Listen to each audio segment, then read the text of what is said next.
I've actually been a registered nurse for 20 years. The last 18 months of those have been inside prison. And I've been on an incredible personal development journey myself the last 2 years, particularly among entrepreneurship. I'm very familiar with the Excel, Roger Hamilton's model of wealth dynamics. And working with offenders, I've seen a lot of entrepreneurial characteristics. They're high-risk takers. They're adaptable. They're flexible.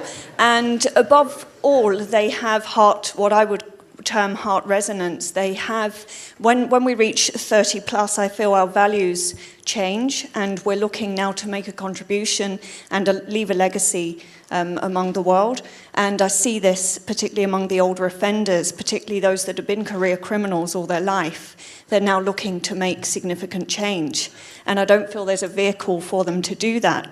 And exploring that in terms of coaching with them, I feel there's definitely a niche for the older offender in entrepreneurship. I'd like to bring about a social enterprise that looks at entrepreneurship for ex-offenders. Take a step back. Okay. And tell me,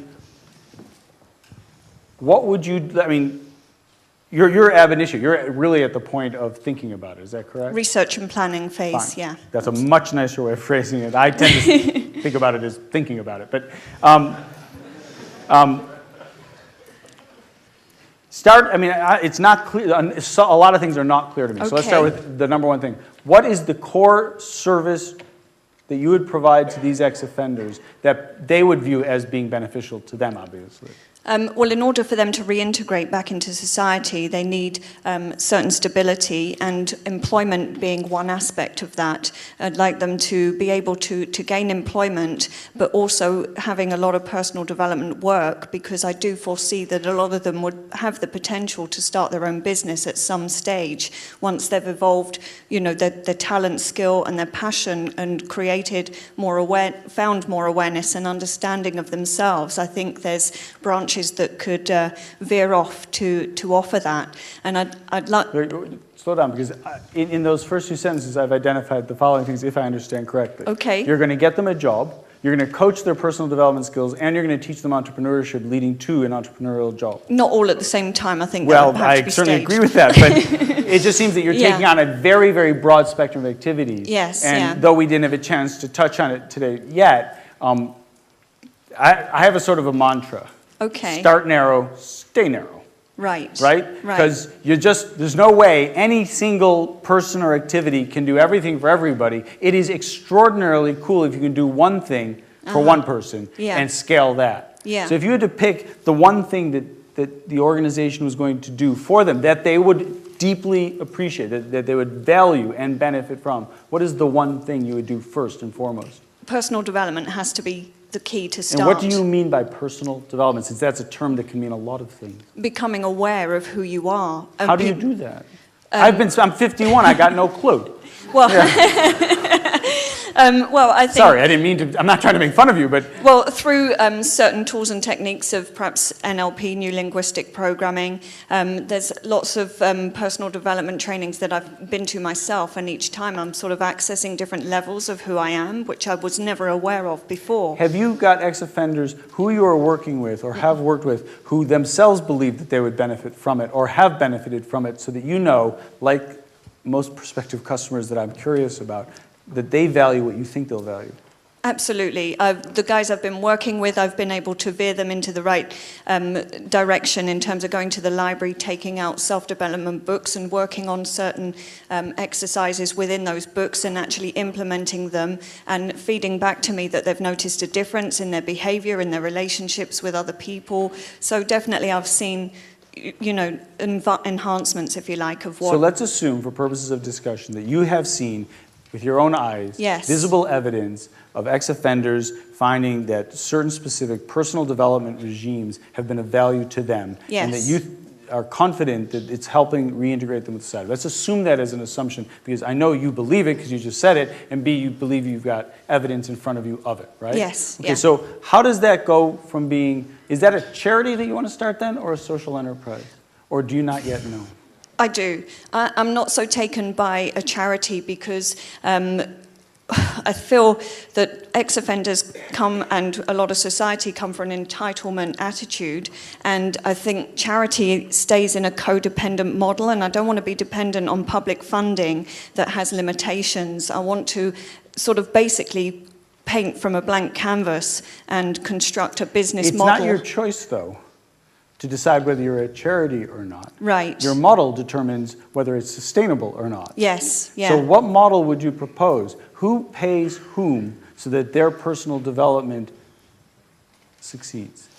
Or that they actually have access to your personal development assistance, whatever form it takes? This is exactly what I'm exploring at present, because I don't know whether to take on a business that will be my commercial commodity for people to come through. When you say take on a business, what do you mean by Well, that? somebody has a business that I use to create funding for You mean a business personal doing development. anything? Not specifically anything. It would have to be something that has the same values as I have, obviously. But Could they sell pencils and take the profits and give them to personal development? I don't mean that in a trivialist way. Yeah, yeah. What's the alternative? Well, I don't know, things that have come through my mind. I'm big into personal development. I've done a lot of stuff with the likes of T. Harv Eker and such. I'm wondering if I could utilize their programs that I use. I am a broker, if you like, to sell to the general public and come up with some funding.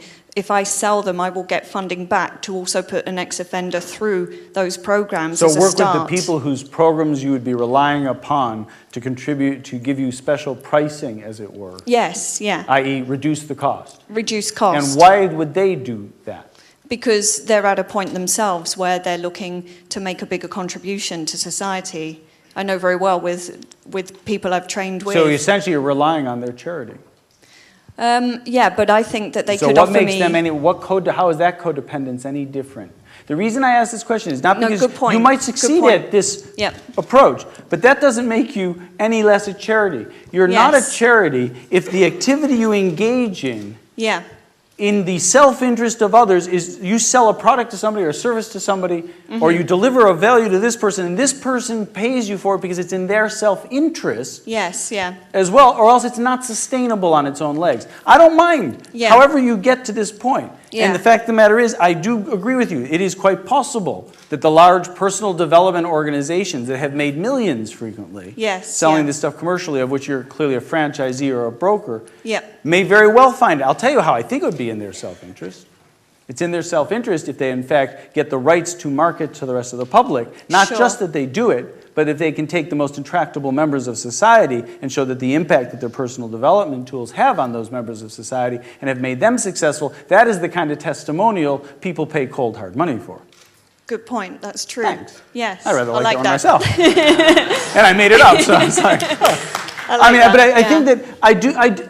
Here's the thing I don't like. I never like, if I'm standing with a large corporation in front of me. And I do this at School for Startups. I have a choice. I can go towards their CSR department, which essentially is going towards the cash they've set aside that's got the word conscience labeled on it. Hey, I've got nothing wrong with anybody here going to the CSR department and pitching hard as you can for every bit of cash you can for whatever thing you're doing that is helping everyone else. No problem with it. But it's not sustainable. No. That is charity.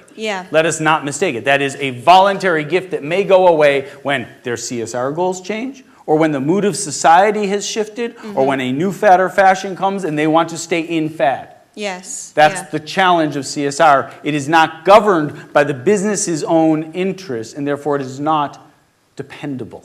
But if you turn towards their marketing department has a core obligation. They have to take people who should want their products and turn them into people who do want their products. And if you go to their head of marketing and say, your products are so valuable that I can take this hardened career criminal and I can put them in a position where they can get a job or they can start a business, and a large portion of the credit goes to the process we put them through, assuming you can then cut a deal with that career criminal to be a poster boy for that personal development company, which in fact, there's a fine quid pro quo there. I think I can do that. I'll leave that to you. But because I believe in the power of testimonial. Do you know what you've just done? You've just created, okay, then I don't have to tell No, you. go on. No, I'm thinking ahead. I'm thinking ahead. But you've created if you were to succeed, then you've created a remarkable product. Yes, yeah. Because then people will talk about it. Right. Okay. And now, I'm not judging the quality of your product. I'm depending upon your belief that it's right, and I have no idea if it is or isn't. If you were standing in front of me as an investee, the first thing we'd spend a lot more time talking about is you proving to me that such a thing is true. Yes, yeah. You follow? I mean, because my innate skepticism says that most personal development products are for the willing. Right. And i.e., we change ourselves with great difficulty. It's much easier if somebody helps us change. Yes, and most of these products serve as a surrogate for self-change. And you can almost interchange some of them. Yes. Some of them are of unique value. Some of them are merely that they're not us. And so that might be, I mean, it's like eating a placebo, unfortunately, in that instance, isn't it? Yes. You know, what is the most successful medicine in history? A sugar pill. Yes. Because it causes us to believe that something's been done to help us. You're a nurse. You know exactly what. How many times in your life have you given somebody a placebo? You don't have to answer that. Yeah. Did that help? It did. Thank you. Does anybody else have a question for her? Yeah, actually. Okay, can I get a mic? Yeah, lend him your mic. That's a good communal spirit. I was just going to ask, Amanda, how you would show that what you're doing makes the impact, because obviously with ex-offenders you've got National Probation Services working with them, so how will your impact show differently from theirs to make investing worthwhile? I actually think I have a better answer for you than you might, but you have to go first. How rude is that? Go ahead. It's in my exposure working with offenders, I've found that there's a lack of trust to authority, and that is also, unfortunately, toward the probation service, because any mess up outside will potentially put them back inside, back in prison. And so, you know, there's elements of mistrust. I'm fortunate and able to provide an open space without judgment and able to bond, you know, with a trust, and they're starting to build on that. And like, this is where my focus will be. Do you know what I mean? Outside of the mistrust aspects that there are at present. You see, I would take. May I take a shot at it? Sure. She didn't ask for investment, so she doesn't have to prove anything to anybody. That would be my view. Okay. If I take the view that if you started with a very interesting statement that I think is what leads you to potentially being a social enterprise and not a charity. You are not looking for charity. No. Therefore, you're not asking anybody to invest, whether for a social goal or a commercial return. What you're looking for is a model. Yes. Where it's in this mutual self-interest of all the parties, and you happen to end up with a social benefit. Yes. Which I think is an extraordinary art form if you can pull it off.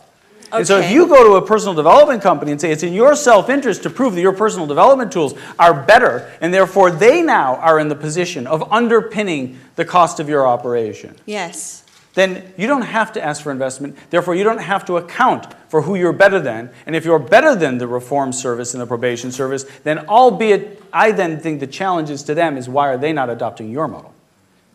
So fair. Oh, no. You have to prove it first, then answer the question. Okay, but, okay. I think you've done a wonderful job, and I think you're on a wonderful mission. I hope that it works. Ladies and gentlemen, if you will. Thank you.